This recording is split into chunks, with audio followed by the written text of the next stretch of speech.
ഇന്നത്തെ കഥയിലേക്ക് എല്ലാവർക്കും സ്വാഗതം. അങ്ങനെ നമ്മുടെ ആദർശ് വിളിച്ച് കൂട്ടിക്കൊണ്ടുവന്ന പ്രകാരം അനിയുമായിട്ട് എല്ലാവരും കൂടെ നമ്മൾ കസേര ചുറ്റി കളിക്കുമല്ലോ, പണ്ടത്തെ കളികളൊക്കെ. അങ്ങനെയുള്ള കളികളൊക്കെ കളിച്ചുകൊണ്ടിരിക്കുകയാണ്. അപ്പം നന്ദുവും അനിയും അതുപോലെ നയനയും ആദർശും അഭിയും നവ്യൊക്കെ കൂടെയാണ് കളിക്കുന്നത്. അങ്ങനെ ടൈമൊക്കെ വെച്ച് പാട്ടൊക്കെ പാടിക്കൊണ്ട് ഡാൻസ് ചുറ്റുവാണ്, കസേര ചുറ്റുവാണ്.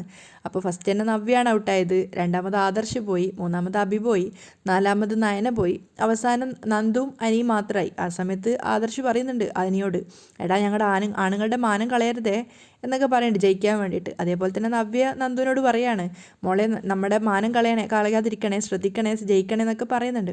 അങ്ങനെ നന്ദു അനിയും കൂടെ ഓടുന്ന സമയത്ത് അനി ചിന്തിക്കുകയാണ്, ഒരു കാരണവശാലും നന്ദു പരാജയപ്പെടാൻ പാടില്ല. അതേസമയം അങ്ങോട്ടേക്ക് ജാനകി വരുന്നുണ്ട്. അങ്ങനെ അവസാനം ബെല്ലടിച്ച് നിർന്ന സമയത്ത് നന്ദുവിനാണ് ചെയർ കിട്ടുന്നത്. അങ്ങനെ അനി അടക്കം എല്ലാവരും കൈമുട്ടിയിട്ട് അവൾ അപ്രീഷിയേറ്റ് ചെയ്യാണ്. അങ്ങനെ നന്ദു ജയിച്ച കാണുന്ന സമയത്ത് ജാനകി പുച്ഛത്തോടെ നിൽക്കുകയാണ്, ഒരു വലിയ ജയം എന്നൊക്കെയുള്ള അർത്ഥത്തിൽ. അതേസമയം നയന ചിന്തിക്കുന്നുണ്ട്, അനി മനഃപൂർവ്വം തോറ്റു കൊടുത്തതാണല്ലോ. അഭിയും ചോദിക്കുന്നുണ്ട്, എടാ അനി നമ്മുടെ ആണുങ്ങളെ വില കളഞ്ഞല്ലോ. അപ്പം നയന പറയാണ്, ഇങ്ങനെ ഇരിക്കും പെണ്ണുങ്ങളോട് കളിച്ചാൽ. അപ്പം ആദർശ് പറയുന്നുണ്ട്, എങ്കിൽ പിന്നെ നമുക്ക് പഞ്ചഗുസ്തി മത്സരം നടത്തിയാലോ, അതിൽ ആര് ജയിക്കും നമുക്കറിയാലോ. എങ്കിൽ അങ്ങനെ നോക്കാം. നയനയും വിട്ടുകൊടുക്കുന്നില്ല. എന്നാൽ പിന്നെ ആദ്യം പെണ്ണുങ്ങൾ തമ്മിൽ മത്സരിച്ചാട്ടെ, എന്നിട്ട് ഞങ്ങൾ ആണുങ്ങൾ തമ്മിൽ നോക്കാം. അതിനുശേഷം രണ്ട് സൈഡിലെയും വിജയികൾ തമ്മിൽ മത്സരിക്കാം. അങ്ങനെ നയനയും നവ്യയും തമ്മിലാണ് ആദ്യം മത്സരിക്കുന്നത്. അതിൽ നയന വിജയിക്കുന്നുണ്ട്. അതിനുശേഷം ആദർശും അഭിയും മത്സരിക്കുമ്പോൾ അഭിയെ ആദർശ് തോൽപ്പിക്കുകയാണ്. അതിനുശേഷം അനിയെ വിളിക്കുകയാണ് ആദർശ് കളിക്കാൻ വേണ്ടിയിട്ട്.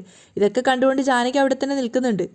ആദർശിനൊപ്പം അനി മത്സരിച്ചെങ്കിലും അനി തന്നെയാണ് തോൽക്കുന്നത്. ആദർശ് അതിലും വിജയിക്കുകയാണ്. അതിനുശേഷം നയനയോടും അതുപോലെ നന്ദുവിനോടും മത്സരിക്കാൻ പറയാണ്. പക്ഷേ നയന നന്ദുവിൻ്റെ മുന്നിൽ തോറ്റു പോവുകയാണ്.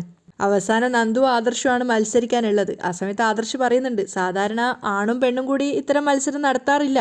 പിന്നെ ഇയാൾ വലിയ കരാട്ടയും ബ്ലാക്ക് ബെൽറ്റും ഒക്കെ അല്ലേ, അതുകൊണ്ടൊരു ശ്രമം നടത്താം.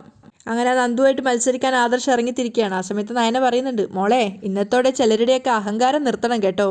അപ്പം തന്നെ അനി പറയുന്നുണ്ട്, ആദർശേട്ടനോടൊപ്പം പിടിച്ചു നിന്നാലും വിജയം നന്ദുവിനായിരിക്കും. അങ്ങനെ മത്സരം തുടങ്ങുകയാണ്. നന്ദു കട്ടക്ക് ആദർശിൻ്റെ കൂടെ പിടിച്ചു നിൽക്കുന്നുണ്ടായിരുന്നു. കാരണം ആദർശ് ഓരോ തവണ പരാജയപ്പെടുത്താൻ ശ്രമിക്കുമ്പോഴും നന്ദു അതിൽ നിന്നൊക്കെ എസ്കേപ്പ് ആവുകയാണ്. അങ്ങനെ രണ്ടുപേരെയും അവരൊക്കെ പ്രൊമോട്ട് ചെയ്തുകൊണ്ട് കൈയടിച്ച് പ്രോത്സാഹിപ്പിക്കുകയൊക്കെ ചെയ്യുന്നുണ്ടെങ്കിലും കുറച്ച് കഴിഞ്ഞപ്പോൾ നയന പറയുന്നുണ്ട്, മതി മതി മതി മതി, രണ്ടുപേരെയും വിജയിയായി പ്രഖ്യാപിച്ചിരിക്കുന്നു.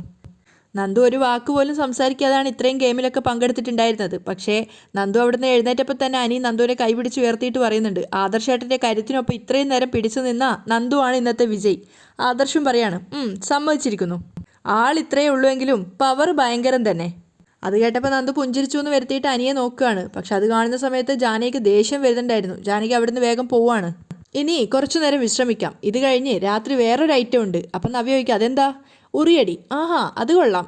അപ്പം നന്ദു അനിയും ഒന്നിച്ചാണ് നിൽക്കുന്നത്. അവരുടെ ആ നൃത്തവും ആ ഒരു ഒന്നിച്ചുള്ള ആ ഒരു ഇത് കണ്ട സമയത്ത് നയനക്ക് ആകെ ഒരു പന്തികേട് തോന്നുകയാണ്. അതുകൊണ്ട് തന്നെ വേഗം അവൾ നന്ദുവിനെ വിളിക്കുകയാണ്, മോള് വാ, ഞങ്ങൾ എല്ലാവർക്കും കുടിക്കാൻ വേണ്ടി ലൈം ജ്യൂസ് കൊണ്ടുവരാം.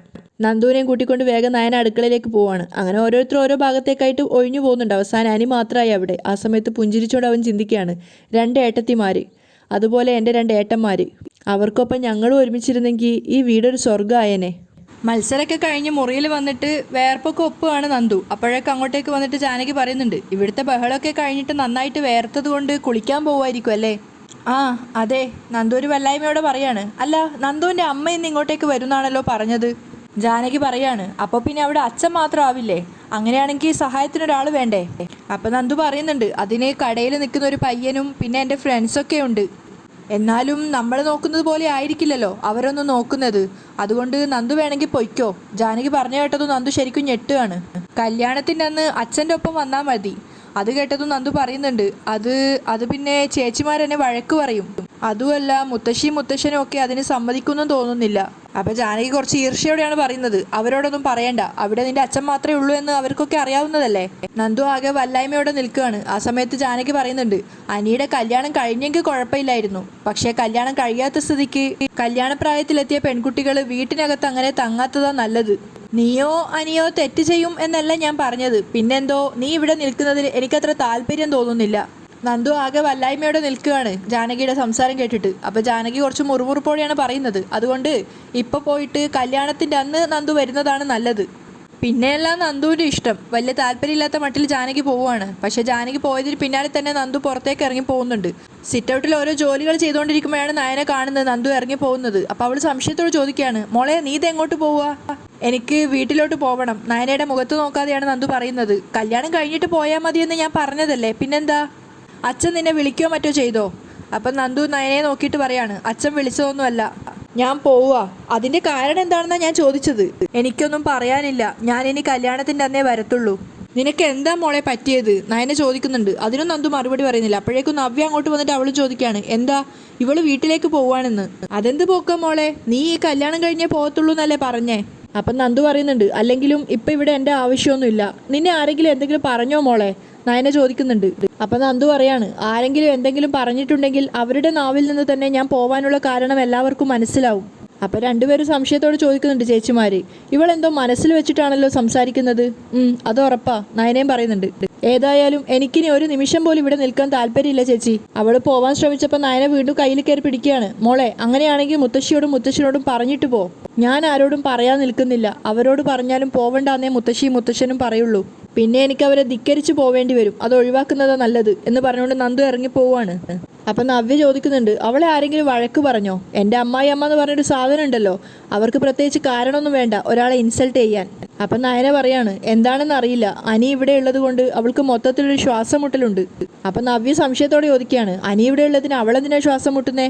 അപ്പോഴാണ് നയനക്ക് അബദ്ധം മനസ്സിലായത്. അപ്പോൾ അവൾ വേഗം പറയുന്നുണ്ട്, അത് പിന്നെ അനിയും അവളും ഫ്രണ്ട്സാണല്ലോ, അപ്പോൾ ചിലപ്പോൾ അവർ തമ്മിൽ ഉടക്കാറുണ്ട്. അങ്ങനെ എന്തെങ്കിലും ഉടക്കുണ്ടായോ എന്ന് അറിയില്ല. അപ്പം നവ്യ പറയുന്നുണ്ട്, അങ്ങനെ ഫ്രണ്ട്സ് തമ്മിൽ ഉടക്കുന്നതിന് പിണങ്ങി പോണോ? അല്ലെങ്കിൽ തന്നെ അങ്ങനെയുള്ള കാര്യങ്ങളൊന്നും അവൾ സീരിയസ് ആയിട്ട് എടുക്കുന്നതല്ലല്ലോ. അവളുടെ മനസ്സെന്താണെന്ന് നിനക്കേ അറിയുള്ളൂ നയനെ. ഇപ്പം നമ്മുടെ മുന്നിലുള്ളത് പഴയ നന്ദു അല്ല. അവൾക്ക് കാര്യമായിട്ട് എന്തോ തകരാറ് സംഭവിച്ചിട്ടുണ്ട്. അത് കണ്ടെത്തി പരിഹരിച്ചില്ലെങ്കിൽ അത് കൂടുതൽ ദോഷം ചെയ്യും. അവളെ ഒരിക്കലും ഇത്രയും നിരാശയോടെ കണ്ടിട്ടില്ല. ആഹാരം കഴിക്കുമ്പോൾ പോലും അവൾ മറ്റേതോ ലോകത്താ. അവളുടെ മനസ്സിന് അത്രയേറെ മുറിവ് തട്ടിയിട്ടുണ്ട്. അത് എത്രയും പെട്ടെന്ന് ഉണക്കാനുള്ള മരുന്ന് കണ്ടെത്തിയേ പറ്റൂ. നവ്യ നയനയോട് പറഞ്ഞിട്ട് അവിടുന്ന് പോവുകയാണ്. ആ സമയത്ത് അനാമിക കാറിൽ സഞ്ചരിച്ചുകൊണ്ടിരിക്കുകയാണ്. അപ്പോഴാണ് ജാനകി കോൾ ചെയ്യുന്നത്. അനാമിക കോൾ അറ്റൻഡ് ചെയ്തതും ജാനകി പറയുന്നുണ്ട്, മോള് നന്ദുവിനെ കുറിച്ച് പറഞ്ഞത് ശരിയോ തെറ്റോ എന്ന് എനിക്കറിയില്ല. പക്ഷേ എന്തോ അത് കേട്ടത് മുതൽ എനിക്ക് അവളോടും അവളുടെ ചേച്ചിമാരോടുള്ള എല്ലാ സ്നേഹവും പോയി. അത് ഞാൻ പ്രകടിപ്പിക്കുകയും ചെയ്തു. ഇനി കല്യാണത്തിൻ്റെ അന്ന് വന്നാൽ മതിയെന്ന് ഞാൻ അവളുടെ മുഖത്ത് നോക്കി പറഞ്ഞു. അപ്പം അനാമിക പറയുന്നുണ്ട്, അത് നന്നായി അമ്മേ, എനിക്കിപ്പോഴും കല്യാണത്തോട് വലിയ താല്പര്യമില്ല. അതിൻ്റെ കാരണക്കാരി അവൾ തന്നെയാ. അങ്ങനെ ഒരു സാഹചര്യത്തിൽ അവൾ അവിടെ നിൽക്കാത്തതാ നല്ലത്. മോള് പേടിക്കേണ്ട, അവൾ ആരോടും പറയാതെ പോകുന്നത് കണ്ടു. ജാനകി കളിയാക്കിക്കൊണ്ട് പറയാണ്. പിന്നെ ഇതുപോലെ സംശയങ്ങൾ തോന്നുമ്പോൾ അത് ഉടനെ തന്നെ എന്നോട് പറയണ്ടേ? എനിക്കങ്ങനെ ആരെയും തമ്മിലടിപ്പിക്കുന്നത് ഇഷ്ടമല്ല അമ്മേ, അതുകൊണ്ടാണ് ഞാൻ പറയാതിരുന്നത്. പക്ഷേ ആരോടും പറയാതിരുന്നിട്ടില്ല കേട്ടോ. നന്ദുവിൻ്റെ അമ്മയോട് ഞാൻ 2-3 തവണ ഈ കാര്യം സൂചിപ്പിച്ചതാ. എന്നിട്ടും അവരവരുടെ മോളെ പറഞ്ഞു വിലക്കിയില്ല. അപ്പം ജാനകി പറയുന്നുണ്ട്, ഇനി ഈ കാര്യം ഞാൻ നോക്കിക്കോളാം, വേറെ ആരോടും മോളിത് പറയണ്ട. ശരി അമ്മേ, എങ്കിൽ ഞാൻ വെച്ചോട്ടെ. അനാമിക കോള് കട്ട് ചെയ്യാണ്. അതിനുശേഷം അവൾ ചിന്തിക്കുന്നുണ്ട്, എന്തായാലും ഇത്രയുമായ സ്ഥിതിക്ക് അവളെ ഒന്ന് വിളിക്കാം. നന്ദു തിരിച്ച് വീട്ടിലേക്ക് പോകുമ്പോഴാണ് അനാമികയുടെ കോള് വരുന്നത്. ഫോൺ എടുത്ത് നോക്കുമ്പോൾ അനാമികയുടെ പേര് കണ്ടപ്പോൾ തന്നെ നന്ദുവിന് ആകെ ഡിസ്റ്റർബായിട്ട് ഫീൽ ചെയ്യാണ്. അനാമികയാണല്ലോ, ഇവൾ എന്തിനായിരിക്കും എന്നെ വിളിക്കുന്നത്? കോള് എടുത്ത ഉടനെ അനാമിക പറയുന്നുണ്ട്, എനിക്ക് നന്ദുവിനെ ഒന്ന് ഉടനെ കാണണം. എന്താ കാര്യം? അതൊക്കെ നേരിട്ട് കാണുമ്പോൾ പറയാം. ഫോണിലൂടെ പറഞ്ഞൂടെ? പറ്റില്ല, നേരിട്ട് പറയേണ്ടത് അങ്ങനെ തന്നെ പറയണം. അനാമിക പറയാണ്, സാധാരണ നീ ഫ്രണ്ട്സുമായിട്ട് കാണുന്ന ആ ക്ഷേത്രത്തിൽ നിന്നാൽ മതി, ഞാൻ അവിടെ എത്തിക്കോളാം. നന്ദു ആകെ ഡിസ്റ്റർബ് ആവുകയാണ്. അങ്ങനെ ഒരു അവസ്ഥയിലാണ്. അപ്പം എന്താ നീയൊന്നും മിണ്ടാത്തെ? ഞാൻ കുറച്ച് തിരക്കിലാ. നന്ദു പറയുന്നുണ്ട്, എന്ത് തിരക്കുണ്ടെങ്കിലും എനിക്ക് നിന്നെ കണ്ടേ പറ്റൂ. അനാമികയും വിട്ടുകൊടുക്കുന്നില്ല. ഇനിയിപ്പോൾ നീ വേറെ എവിടെയെങ്കിലും പോവുകയാണെങ്കിൽ ഞാൻ അങ്ങോട്ടേക്ക് വരാം. അത് വേണ്ട, നീ പറഞ്ഞ സ്ഥലത്ത് ഞാൻ ഉണ്ടാവും, അവിടെ വന്നാൽ മതി. അനാമിക കോള് കട്ട് ചെയ്യാണ്. നന്ദുവിനാകെ അതൊരു ഡിസ്റ്റർബായിട്ടാണ് തോന്നുന്നത്. അതേസമയം അനന്തപുരിയിൽ മുത്തശ്ശി നയനയോട് ചോദിക്കുന്നുണ്ട്, എന്താ മോളെ ആരോടും പറയാതെ നന്ദു പോയത്? അവിടെ അച്ഛൻ ഒറ്റയ്ക്കല്ലേ ഉള്ളൂ, അതുകൊണ്ടാണ് അവൾ പോയത്. നയന ഒരു കള്ളം പറയാണ്. അപ്പോൾ ദേവയാനി പറയുന്നുണ്ട്, കള്ളം പറയരുത് നീ. അവിടെ ഇപ്പോൾ നിന്റെ അമ്മയില്ലേ? അമ്മ ഇങ്ങോട്ട് വരാൻ നിൽക്കുക. പിന്നെ അച്ഛന് 2-3 തവണ അറ്റാക്ക് വന്നതല്ലേ. അപ്പം ജലജ വിചാരിക്കുന്നുണ്ട്, അയാൾക്ക് എത്ര തവണ അറ്റാക്ക് വന്നാലും ഒന്നും സംഭവിക്കില്ല, അങ്ങനെ ഒരു ഹൃദയം അയാൾക്ക്. ആ സമയത്ത് മുത്തശ്ശി പറയുന്നുണ്ട്, എന്നാലും എന്നോടും മുത്തശ്ശനോടും ഒരു വാക്ക് പറയാതെ നന്ദു പോയത് ശരിയായില്ല. ജാനകി അത് കേട്ട് നിൽക്കുകയാണ്. അപ്പം ആദർശം പറയുന്നുണ്ട്, അത് ശരിയാ നയനെ, അവൾക്ക് പോയപ്പോൾ ഒന്ന് പറഞ്ഞിട്ട് പോവായിരുന്നു. എടി ജലജെ, നീ ആ കൊച്ചിനെ എന്തെങ്കിലും പറഞ്ഞായിരുന്നോ? മുത്തശ്ശി ജലജയോട് ചോദിക്കുകയാണ്. അയ്യോ, ഞാൻ ആ കൊച്ചിനെ നേരെ ചൊവ്വൊന്നും കണ്ടിട്ട് പോലുമില്ല. നിന്റെ നാവ ഏതു നേരവും പിഴക്കുന്നേ. ഒരു കാരണവും ഇല്ലെങ്കിലും നീ എന്തെങ്കിലുമൊക്കെ പറയും, ആൾക്കാരുടെ മനസ്സ് നോവിക്കുന്ന രീതിയിൽ. എൻ്റെ അമ്മേ, ഞാനൊന്നും പറഞ്ഞിട്ടില്ല. ഇനി പറഞ്ഞെങ്കിൽ തന്നെ അവളുടെ പുന്നാര ചേച്ചിയല്ലേ ഇവിടെ നിൽക്കുന്നേ. ഇവള് ചോദിക്കുമ്പോൾ അവൾ കാരണം പറയാതിരിക്കോ? അപ്പോൾ ആദർശ് ചോദിക്കുന്നുണ്ട്, നയനെ നിന്നോട് ഒന്നും പറയാതെയാണ് അവൾ പോയത്. എന്നോട് പറഞ്ഞതാണല്ലോ ഞാൻ പറഞ്ഞത്. അച്ഛനെയും കൂട്ടി കല്യാണത്തിൻ്റെ അന്ന് വരാന്നാ അവൾ പറഞ്ഞിരിക്കുന്നേ. കല്യാണത്തിൻ്റെ അന്നോ? അപ്പോൾ തലേ ദിവസം പോലും വരില്ലേ? മുത്തശ്ശി ദേഷ്യത്തോടെ അതിശയത്തോടെയും ചോദിക്കുകയാണ്. ആ സമയത്ത് ജാനകിയുടെ മുഖത്തൊരു ചിരി ഉണ്ടായിരുന്നു. അപ്പം മുത്തശ്ശി പറയാണ്, ഞാൻ ഗോവിന്ദനോട് പ്രത്യേകം പറഞ്ഞതാണല്ലോ കല്യാണത്തിൻ്റെ അന്നും തലേ ദിവസവും ഇവിടെ കാണണമെന്ന്. അപ്പം നയന ആകെ കൂടെ വല്ലാതെയായി. അവൾ പറയുന്നുണ്ട്, അത് ചിലപ്പോൾ വരുമായിരിക്കും. അപ്പം ദേവയാനി പരിഹസിക്കുകയാണ്, അമ്മ അയാൾക്കൊന്നും നേരത്തെ വന്ന് ഇവിടെ നിൽക്കാനുള്ള തൻ്റെ ഇടമൊന്നുമില്ല എന്ന് വെച്ചാൽ അയാളുടെ 2 പെൺമക്കളും എങ്ങനെ ഈ വീട്ടിൽ കയറിയതെന്ന് അയാൾക്ക് നന്നായിട്ട് അറിയാം. അപ്പം മുത്തശ്ശി പറയുന്നുണ്ട്, എന്തെങ്കിലും പറയുമ്പോൾ ഈ രീതിയിൽ സംസാരിക്കരുത് ദേവയാനി. ഈ വീട്ടിലെ 2 മരുമക്കളുടെ അച്ഛനാ ഗോവിന്ദൻ. അതുകൊണ്ട് ഞങ്ങൾക്കുള്ള സ്ഥാനം അയാൾക്കും അയാളുടെ ഭാര്യയ്ക്കും ഇവിടെയുണ്ട്. അതുകൊണ്ടാ കനകയോട് ഇവിടെ വന്ന് നിൽക്കാൻ ഞാൻ പറഞ്ഞേ. അപ്പം ജലജ കളിയാക്കാണ്, എന്തൊക്കെ പറഞ്ഞാലും ഗോവിന്ദനും അയാളുടെ കുടുംബത്തിനുള്ള പോരായ്മ അവർക്കറിയാലോ. നമുക്കൊപ്പം ചമഞ്ഞിരിക്കാൻ അവരെത്ര ശ്രമിച്ചാലും അവരുടെ യോഗ്യത അവരെ തിരിഞ്ഞു കൊത്തിക്കൊണ്ടേയിരിക്കും. അത് കേട്ടത് നയനാകെ വല്ലാതെ ആവുകയാണ്. അപ്പം മുത്തശ്ശി പറയുന്നുണ്ട്, അത് പറയാൻ പോലും യോഗ്യത ഇല്ലാത്തവളാണ് ഈ പറയുന്നത്. എന്നെക്കൊണ്ട് കൂടുതലൊന്നും നീ പറയിപ്പിക്കേണ്ട. നയനമോളും നവ്യമോളും ഒക്കെ ഇവിടുത്തെ മരുമക്കളായിട്ടാ വന്നേ. പക്ഷെ നീ ഈ വീട്ടിലേക്ക് വന്നത് എൻ്റെയും അദ്ദേഹത്തിൻ്റെയും കാരുണ്യം കൊണ്ടാ. അത് നീ മറക്കരുത് കേട്ടോ. മുത്തശ്ശി അവളെ കളിയാക്കിക്കൊണ്ടാണ് അവിടുന്ന് പോകുന്നത്. ആ സമയത്ത് ജലജ വിചാരിക്കുന്നുണ്ട്, എന്തൊക്കെ പറഞ്ഞാലും ഞാനൊരു പുറമ്പോക്കാണെന്ന ധാരണ ഇവരുടെയൊക്കെ മനസ്സിനകത്തുണ്ട്. അനാമിക വരാൻ പറഞ്ഞെടുത്ത് വന്നിട്ട് അവളെ വെയിറ്റ് ചെയ്യാണ് നന്ദു. ആ സമയത്ത് അവൾ ചിന്തിക്കുന്നുണ്ട്, അവൾ ഇതുവരെ വന്നില്ലല്ലോ, ഒന്ന് വിളിച്ചു നോക്കാന്ന് പറഞ്ഞിട്ട് ഫോൺ എടുത്ത് വിളിച്ചു നോക്കുന്ന സമയത്ത് അനാമിക കോൾ അറ്റൻഡ് ചെയ്യുന്നില്ല. ഇവളെന്താ എന്നോട് ഇവിടെ വന്ന് നിൽക്കാൻ പറഞ്ഞിട്ട് കോൾ എടുക്കാത്തത്? നന്ദു ചിന്തിക്കുകയാണ്. നയന ഡിസൈൻ വരച്ചുകൊണ്ടിരിക്കുമ്പോഴാണ് അങ്ങോട്ടേക്ക് അനി വന്നത്. അവൻ ചോദിക്കുന്നുണ്ട്, ഏട്ടത്തി നന്ദു എന്താ പെട്ടെന്ന് പോയിക്കളഞ്ഞേ? എന്തോ എനിക്കറിയില്ല, അവൾ കല്യാണത്തിനൊന്ന് വരാമെന്ന് പറഞ്ഞാ പോയത്. അപ്പോഴേക്കും ജാനകി അങ്ങോട്ടേക്ക് വരുന്നുണ്ട്. എന്താടാ? അനിയെ കണ്ടിട്ട് ജാനകി ചോദിക്കുകയാണ്. അപ്പം നയന പറയുന്നുണ്ട്, അല്ല നന്ദു എന്താ പെട്ടെന്ന് പോയെന്ന് അനി ചോദിക്കുകയായിരുന്നു. നന്ദു പെട്ടെന്ന് പോയതിൽ നിനക്ക് വിഷമമുണ്ടോ? ജാനകി ചോദിക്കുന്നുണ്ട്. അല്ല, കല്യാണം കഴിഞ്ഞിട്ട് പോവാന്ന് പറഞ്ഞിട്ട് വന്നതായിരുന്നല്ലോ, പിന്നെ പെട്ടെന്ന് പോയത് എന്താണെന്ന് മനസ്സിലാവുന്നില്ല, അനി സംശയത്തോടെ പറയാണ്. അപ്പോൾ ജാനകി പറയുന്നുണ്ട്, നന്ദുവിന് എന്തെങ്കിലും തിരക്ക് കാണും, അതുകൊണ്ടായിരിക്കും പോയത്. നയനയും ജാനകിയെ നോക്കുന്ന സമയത്ത് അവൾക്കും സംശയം തോന്നുന്നുണ്ട്, എന്തോ ഇളയമൊരു ദേഷ്യം പോലെയാണ് പെരുമാറുന്നത് എന്ന്. ആ സമയത്ത് ജാനകി പറയാണ്, നീ ഇപ്പം നന്ദുവിൻ്റെ കാര്യങ്ങളല്ല നോക്കേണ്ടത്, നീ കെട്ടാൻ പോകുന്ന പെൺകുട്ടിയുടെ കാര്യങ്ങളാ. അവളെ നീ ഇടയ്ക്കെങ്കിലും വിളിക്കാറുണ്ടോ? അവളെ കാണാറുണ്ടോ? അപ്പം നയന പറയുന്നുണ്ട്, അതൊക്കെ വേണമെന്ന് ഞാനും അനിയോട് പറയാറുണ്ട്.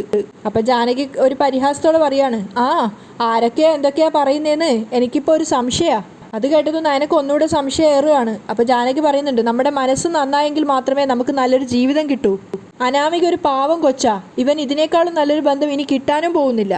എനിക്ക് അങ്ങനെ തോന്നുന്നില്ല. അനി വലിയ താല്പര്യമില്ലാത്ത മട്ടിൽ പറയാണ്. അപ്പോൾ ജാനകി പറയുന്നുണ്ട്, തോന്നില്ല. അങ്ങനെ തോന്നാത്തത് എന്തുകൊണ്ടാണെന്നൊക്കെ എനിക്കറിയാം. ഞാൻ കൂടുതലൊന്നും പറയുന്നില്ല. അവരൊരു ദേഷ്യത്തോടെ 2 പേരെയും നോക്കിയിട്ട് അവിടുന്ന് പോവുകയാണ്. അപ്പം അനി നയനയോട് ചോദിക്കുന്നുണ്ട്, ഏട്ടത്തി ഞാനും നന്ദുവായിട്ടുള്ള ബന്ധം ഏട്ടത്തി അമ്മയോട് പറഞ്ഞായിരുന്നോ? അപ്പം നയന പറയുന്നുണ്ട്, ഞാൻ അങ്ങനെ ചെയ്യുമോ അനി? അങ്ങനെ ഞാൻ പറയുമോ? പക്ഷേ ഇളയമ്മ എന്തൊക്കെയോ മനസ്സിലാക്കിയെന്ന ആ സംസാരം കേട്ടിട്ട് തോന്നുന്നത്. നന്ദു നിരപരാധിയാ, ഇവിടെ തെറ്റുപറ്റിയത് അനിക്കാ. നന്ദുവും അനിയും തമ്മിൽ അടുപ്പത്തിലാണെന്നറിഞ്ഞാൽ ഇവിടെ എല്ലാവരും ഞങ്ങളെയേ കുറ്റപ്പെടുത്തുള്ളൂ. 2 മക്കൾക്ക് പിന്നാലെ 3ാമത്തെ ആളെയും അനന്തപുരിയിലെ മരുമകളാക്കാൻ ശ്രമിച്ചു എന്ന് എല്ലാവരും പറയുള്ളൂ. അതുകൊണ്ട് അനി ഇനി നന്ദുവിനോട് വലിയ അടുപ്പമൊന്നും കാണിക്കണ്ട. അപ്പം അനി ചോദിക്കുന്നുണ്ട്, ഏട്ടത്തി ഞാനൊരു സംശയം ചോദിച്ചോട്ടെ? ഏട്ടത്തി ഇപ്പോൾ പറഞ്ഞതാണോ നന്ദു എന്നിൽ നിന്നും അകലാനുള്ള കാരണം എന്ന് വെച്ചാ? നയന ചോദിക്കുകയാണ്. അല്ല, 2 പേർക്ക് പിന്നാലെ 3ാമത്തെ ആളെയും ഇങ്ങോട്ടേക്ക് കൂട്ടിക്കൊണ്ടുവരുന്നത് തെറ്റാണെന്ന് കരുതിയിട്ടാണോ നിങ്ങൾ എല്ലാവരും ചേർന്ന് നന്ദുവിനെ എന്നിൽ നിന്നും അകറ്റിയത്? അതിന് നന്ദുവിന് അനിയോട് അങ്ങനെ ഒരു ഇഷ്ടമല്ലല്ലോ ഉണ്ടായിരുന്നത്. അപ്പോൾ പിന്നെ അതൊരിക്കലും നടക്കാത്ത ബന്ധമല്ലേ? അപ്പോൾ പിന്നെ അതിനെ സപ്പോർട്ട് ചെയ്യാൻ പറ്റത്തില്ലല്ലോ. അപ്പം അനിയൊരു സഹതാപത്തോട് ചിരിച്ചിട്ട് പറയുന്നുണ്ട്, എന്തോ എൻ്റെ ആദർശേട്ടനെ പോലെ തന്നെയാ എനിക്ക് ഏട്ടത്തിയും. സത്യം പറയാലോ, നന്ദുവിനെ എനിക്ക് ഭയങ്കര ഇഷ്ടമാണ്. ഇവിടെ പലരും എതിർക്കുമെങ്കിലും എല്ലാ അർത്ഥത്തിലും നമുക്ക് എല്ലാവർക്കും സന്തോഷത്തോടെ മുന്നോട്ട് പോകാൻ പറ്റുമെന്നായിരുന്നു എൻ്റെ വിശ്വാസം. എന്ന് വെച്ചാൽ നന്ദു നയനേടത്തിയും തമ്മിലുള്ള സ്നേഹത്തെ പറ്റിയൊക്കെ എനിക്കറിയാം. നവ്യച്ചയെ നിങ്ങൾ മാറ്റി നിർത്തിയപ്പോഴും നിങ്ങൾ പരസ്പരം സ്നേഹിക്കാതിരുന്നിട്ടില്ല. അതുപോലെയാ എൻ്റെയും ആദർശേട്ടൻ്റെയും കാര്യം. അതുകൊണ്ടാ എൻ്റെ മനസ്സിനങ്ങനെ ചെറിയൊരു ചലനമുണ്ടായത്. എപ്പോഴാണ് എനിക്ക് നന്ദുവിനോട് ഇഷ്ടം തോന്നിയത് എന്നറിയില്ല. ഒരുപക്ഷെ അവളുടെ സൗഹൃദത്തിന് ഞാൻ മറ്റൊരു കളറ് കൊടുത്തതാവാം എനിക്ക് പറ്റിപ്പോയ തെറ്റ്. ഇനിയൊന്നും പറഞ്ഞിട്ട് കാര്യമില്ല. അനി സങ്കടത്തോടെ അവിടുന്ന് പോയപ്പോൾ നയനയുടെ കണ്ണ് നിറയുന്നുണ്ടായിരുന്നു. ഇത്രയും പരസ്പരം സ്നേഹിക്കുന്ന അവരെ തമ്മിൽ ഒരുമിപ്പിക്കാൻ സാധിക്കുന്നില്ലല്ലോ എന്നോർത്തിട്ട്. അവിടെയാണ് ഇന്നത്തെ എപ്പിസോഡ് വൈൻഡപ്പ് ചെയ്യുന്നത്.